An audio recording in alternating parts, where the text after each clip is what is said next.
Hey there, this is Sister Jewa with day 86 in A Course in Miracles. We're reading from chapter 10, section 4, the end of sickness. All magic is an attempt at reconciling the irreconcilable. All religion is the recognition that the irreconcilable cannot be reconciled. Sickness and perfection are irreconcilable. If God created perfect, you are perfect. If you believe you can be sick, you have placed other gods before him. God is not at war with the God of sickness you made, but you are. He is the symbol of deciding against God, and you are afraid of him because he cannot be reconciled with God's will. If you attack him, you will make him real to you. But if you refuse to worship him, in whatever form he may appear to you, and wherever you think you see him, he will disappear into the nothingness of which he was made. Reality can dawn only on an unclouded mind. It is always there to be accepted, but its acceptance depends on your willingness to have it. To know reality must involve the willingness to judge unreality for what it is.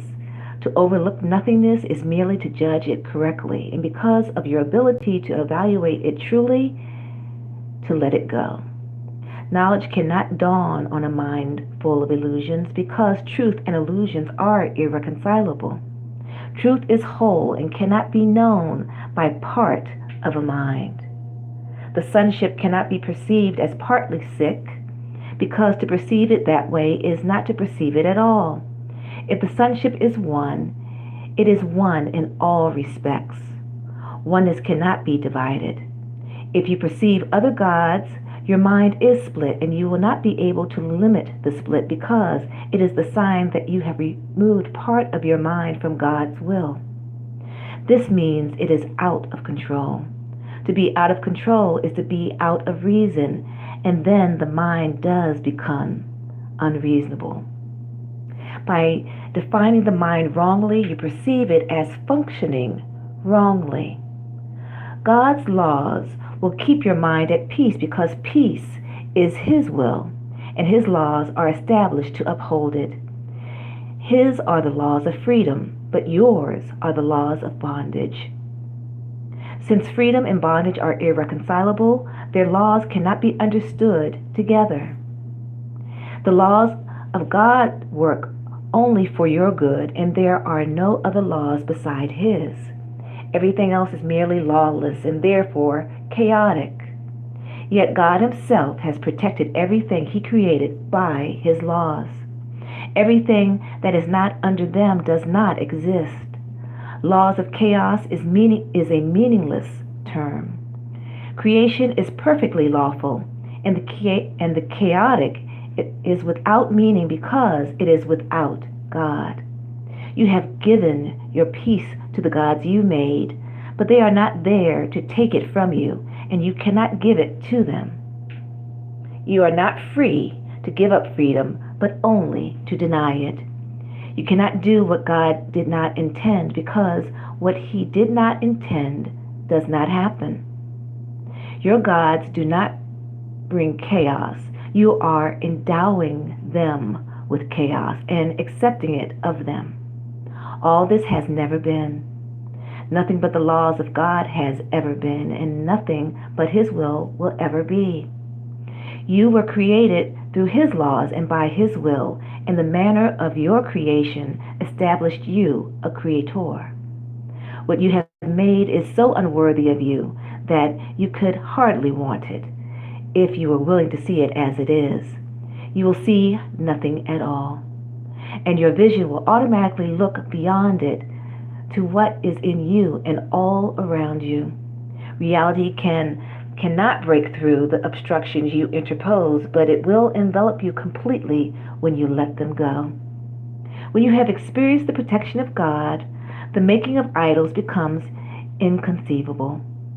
There are no strange images in the mind of God, and what is not in his mind cannot be in yours, because you are of one mind, and that mind belongs to Him. It is yours because it belongs to Him, for to Him ownership is sharing. And if it is so for Him, it is so for you. His definitions are His laws, for by them He established the universe as what it is. No false gods you attempt to interpose between yourself and your reality affect truth at all. Peace is yours because God created you, and He created nothing else. The miracle is the act of a Son of God who has laid aside all false gods and calls on His brothers to do likewise.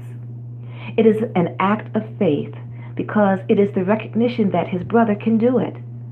It is a call to the Holy Spirit in his mind, a call that is strengthened by joining. Because the miracle worker has heard God's voice, he strengthens it in a sick brother by weakening his belief in sickness, which he does not share. The power of one mind can shine into another because all the lamps of God were lit by the same spark. It is everywhere, and it is eternal. In many, only the spark remains, for the great rays are obscured. Yet God has kept the spark alive so that the rays can never be completely forgotten. If you but see the little spark, you will learn of the greater light, for the rays are there unseen. Perceiving the spark will heal, but knowing the light will create. Yet in the returning, the little light must be acknowledged first, for the separation was a descent through magnitude to littleness. But the spark is still as pure as the great light, because it is the remaining call of creation. Put all your faith in it, and God Himself will answer you. And that is chapter 10, section 4, entitled The End of Sickness. I'm Dr. Jewa. I thank you for joining me, and have a great day.